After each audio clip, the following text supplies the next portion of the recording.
కాబట్టి సరిపోయింది.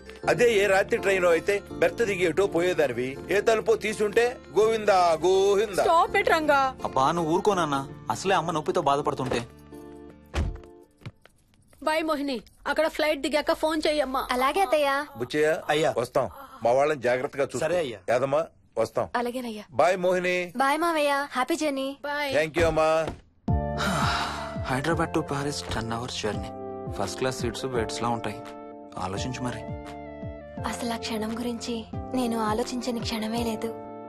ఆ బెడ్స్ లాంటి సీట్స్ మీద నువ్వు నేను, అబ్బా తలుచుకుంటే నా ఒళ్ళంతా వేడెక్కిపోతుంది. ఏంటేంటి? కావాలంటే ఒక్కసారి టచ్ చేసి చూడు. ఇప్పుడా? ఇప్పుడే.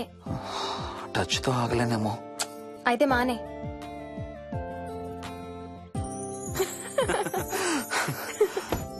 రేయ్ తొందరగా రారా, టైం అవుతుంది. సరే వెళ్ళు, నేను ప్యాకింగ్ స్టార్ట్ చేయాలి. ఇవాళ ఏం కలరు? Stop it Harsha. రోజు పొద్దున్న ఏం తింటావు? ఇడ్లీ. రోజు ఇడ్లీనా? ఇంకేం తినవా? అవును డాక్టర్, ఎప్పుడు ఇడ్లీయే కావాలంటాడు. అప్పుడప్పుడు కాన్ఫ్లెక్స్ తింటాడు. ఇటు తిరగమ్మా. రోజు పాలు తాగుతావా? పాలంటే నాకు ఇష్టం లేదు. పెరుగన్నా తింటావా? పెరుగు కూడా నాకు ఇష్టం లేదు. అయితే ఏమిష్టం నీకు? చాక్లెట్స్. ఇదిగో తీసుకో. ఇంకోటి ఇస్తారా అంకుల్? మా తాతయ్య కూడా ఇవ్వాలి. అవునవును మర్చిపోయాను. ఇదిగో. Thank you. ఇంతకీ మీ తాతయ్య ఎక్కడున్నారు? బయటే కూర్చున్నారు. సరే అయితే వెళ్ళి మీ తాతయ్యతో ఆడుకో. Sir thank you. మీకు మీ బాబు గురించి చెప్పే ముందు నేను ఈ మధ్య డీల్ చేసిన ఒక కేసు గురించి మీకు చెప్పాలి. ఈ అమ్మాయి పేరు కల్పన. ఇప్పుడు 18 ఏళ్లు. తనకు 10 ఏళ్ల వయసులో నా దగ్గరికి తీసుకొచ్చారు. రాయడానికి చదవడానికి బాగా ఇబ్బంది పడేది. 10th స్టాండర్డ్ 3 సార్లు అన్ని సబ్జెక్ట్స్ లో ఫెయిల్ అయింది. తనకి చదువు రాదనే డిప్రెషన్ తో ఆత్మహత్య కూడా ట్రై చేసింది. అలాంటి అమ్మాయి సడన్ గా ఒక రోజు పుస్తకాలు తీసుకుని రూమ్ లోకి వెళ్లి గంటలు గంటలు చదవడం స్టార్ట్ చేసింది. 10th స్టాండర్డ్ 96% తో పాస్ అయింది. ఎలాగమ్మా అని అడిగితే వాళ్ళ నాన్నగారు రోజు వచ్చి చదువు చెప్పి హెల్ప్ చేశారంది. నిజానికి ఈ అమ్మాయి నాన్నగారు తను పుట్టకముందే చనిపోయారు. చదువు దారిలో పడ్డాక కల్పనకి వాళ్ళ నాన్నగారు కనబడ్డం మానేశారు. ఈ కేస్ గురించి మాకు చెప్తాను. ఇది కల్పన చిన్నప్పుడు తీసిన ఎక్స్రే.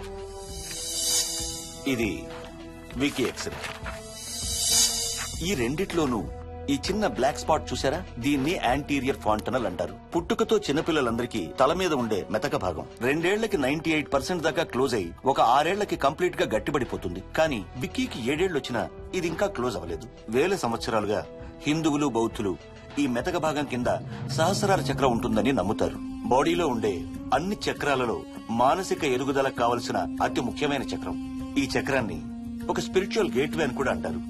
మెడికల్ సైన్స్ కూడా దీన్ని యాక్సెప్ట్ చేసింది. సైన్స్ చెప్పేదాన్ని వేదాంతం చెప్పేదాన్ని కలిపి సింపుల్ గా చెప్పాలంటే పసిపిల్లలకు కొంత ఏజ్ వచ్చే వరకు మనకు కనబడని అంతుపట్టని ఆత్మల ప్రపంచంతో ఒక ఆధ్యాత్మిక అదే ఒక స్పిరిచువల్ కనెక్షన్ ఉంటుంది. అంటే వాళ్ళకి ఆత్మలు కనపడతాయా? వాళ్ళకి ఆత్మలు కనబడొచ్చు, వాళ్ళు ఆత్మలతో మాట్లాడొచ్చు, ఆత్మలు చెప్పే వినొచ్చు. కల్పనకి ఎప్పుడైతే గట్టిపడిందో తనకి వాళ్ళ నాన్నగారు కనబడ్డం మానేశారు. విక్కీ విషయంలో కూడా అలాగే జరగచ్చు అనుకుంటున్నాను. వావ్, ఏంటి నమ్మలేకపోతున్నారా? సబ్జెక్ట్ చాలా హెవీగా ఉంది. Sorry, no offence. కొంచెం నమ్మలేనట్టుగానే ఉంది సార్. మనకు అర్థం కాని చాలా విషయాలు కొంచెం నమ్మలేనట్టుగానే ఉంటాయి.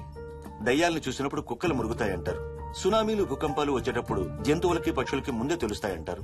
వాటికి మనకు తెలియని ఏదో సెన్స్ ఉంది. అలాగే చిన్నపిల్లలకు కూడా వాళ్ల ప్రపంచం గురించి మనకు చాలా తక్కువ తెలుసు. కొన్ని బ్లైండ్ గా నమ్మాలంతే. విక్కీకి వాళ్ళ తాతగారు నిజంగా కనబడుతున్నారా లేక అలానే ఊహించుకుంటున్నాడా అనేది మనం నమ్మేదాన్ని బట్టి ఉంటుంది. అదే నిజమైతే వాళ్ళ తాతగారు తన కోసం ఎందుకు వచ్చారో ఏదో ఒక రోజు విక్కీయే మనకు చెప్తాడు. ఒకవేళ విక్కీ వాళ్ళ తాతగారిని ఇమాజిన్ చేసుకుంటుంటే చేసుకోనివ్వండి, ఇట్స్ హెల్దీ. తనకి పాలు పెరుగు ఇష్టం లేదు కాబట్టి కాల్షియం సప్లిమెంట్ ఏదైనా ఇవ్వండి. ఇది త్వరగా గట్టిపట్టడానికి హెల్ప్ అవుతుంది. మోస్ట్ ఇంపార్టెంట్లీ మీ అబ్బాయికి బాగా దగ్గర అవడానికి ట్రై చేయండి. తనతో హోంవర్క్ చేయించండి, ఆడుకోండి, బయటికి వెళ్ళండి, రోజుకు ఒక్కసారైనా కలిసి భోజనం చేయండి. విక్కీలో చాలా మార్పు చూస్తారు. చాలా బాగుంది, తీసుకో. అయితే నేను తినేస్తా. వికీ దా.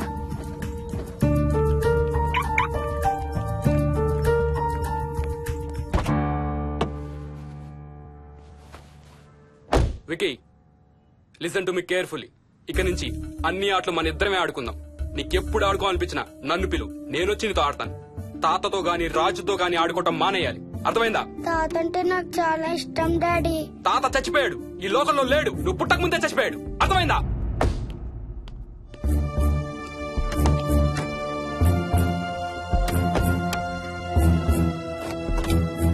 డాడీ ఏంట్రా? తాత నిన్ను సీట్ బెల్ట్ వేసుకోమంటున్నాడు. రేయ్ నిన్ను stop it.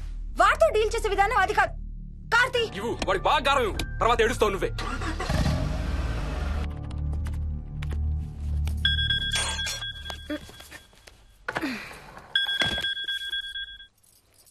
Hello, hi babes, ఏంటి ఏం చేస్తున్నావు? ప్యాకింగ్. ఎప్పుడు వస్తున్నావు? బయలుదేరుతున్నాను. Hey, you know something? కాసేపట్లో మన ఇద్దరం మైల్ హై క్లబ్ లో మెంబర్స్ అవబోతున్నాం. మైల్ హై క్లబ్బా? ఏంటది? మన ఫస్ట్ నైట్ భూమికి 10 కిలోమీటర్ల పైన ఒక ఫ్లైట్ ఫస్ట్ క్లాస్ క్యాబిన్ లో జరగబోతుంది. అలా ఆకాశంలో శోభనం చేసుకున్న వాళ్ళందరూ కలిసి క్లబ్ పెట్టుకున్నారు. సో మనకు కూడా ఆ క్లబ్ లో మెంబర్షిప్ వస్తుంది. నాకేం అక్కర్లేదులే ఆ క్లబ్ లో మెంబర్షిప్. కానీ నాకు కావాలి. అసలు ఎంతమందికి వస్తుంది చెప్పు ఇలాంటి ఆపర్చునిటీ? మొదటి రాత్రి, మొదటిసారి భూమికి 36,000 ఫీట్ పైన ఒకే దుప్పట్లో ఇద్దరం. ఛీ, కంపు. హే, దుప్పటా నేనా? అది కాదు, ఇంట్లో మళ్ళీ ఆ మందు కంపొస్తుంది. అసలు మా ఎవరికి రాని కంపు నీకెలా వస్తుంది? ఓహో, మర్చిపోయాను, నీ చాలా సెన్సిటివ్ ముక్కు కదా. చాలే ఆపు, తొందరగా బయలుదేరు. ఏ హర్ష, ఎన్నింటికి రా ఫ్లైట్? నైట్ 11:30కి రా. Honeymoon in Paris, you lucky bugger. All the best. Thank you రా. ఆల్ ది బెస్ట్ రా. రే థ్యాంక్స్ రా. రే డౌట్లు ఏమైనా వస్తే ఫోన్ చెయ్యి. ఏం డౌట్లు? హర్ష, హర్ష, సార్, కొంప మునిగింది.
Please try to understand sir. It's my honeymoon. Flight tickets, hotel room కి అన్నిటికీ ఆల్రెడీ పే చేసేసాను. ఇప్పుడు లాస్ట్ మినిట్ లో క్యాన్సిలేషన్ అంటే మొత్తం పోతుంది. నువ్వు ఇప్పుడు బెంగళూరు వెళ్ళకపోతే మన కంపెనీయే మూసేయాల్సి వస్తుంది. అలా కాదు sir. Harsha, please try to understand. ఒక్క కంప్యూటర్ కాదు, మొత్తం మెయిన్ ఫ్రేమే కొలాప్స్ అయిపోయింది. బీపీ ఆపరేషన్స్ మొత్తం షట్ డౌన్ అయిపోయాయి. నువ్వు బెంగళూరు వెళ్ళాలంటే తప్పదు. మార్నింగ్ ఫస్ట్ ఫ్లైట్ లో తిరిగి వచ్చేద్దు గానీ నీ హనీమూన్ కి రేపు వెళ్ళు. కావాలంటే ఖర్చులన్నీ కంపెనీ భరిస్తుంది. Sir, I can't sir. Can't లేదు, గీంటూ లేదు. నువ్వు వెళ్ళకపోతే నా ఉద్యోగమే కాదు, నీ ఉద్యోగం కూడా పడుతుంది. Right there.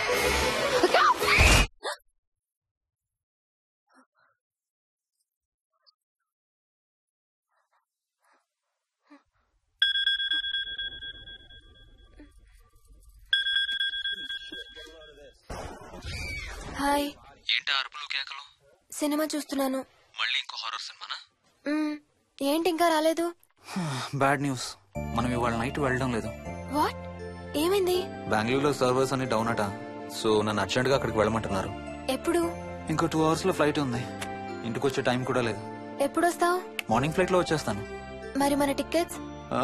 రీషెడ్యూల్ చేస్తాను. రేపు ప్యారిస్ కి ఫ్లైట్ లేదు, ఎల్లుండి ఉంది.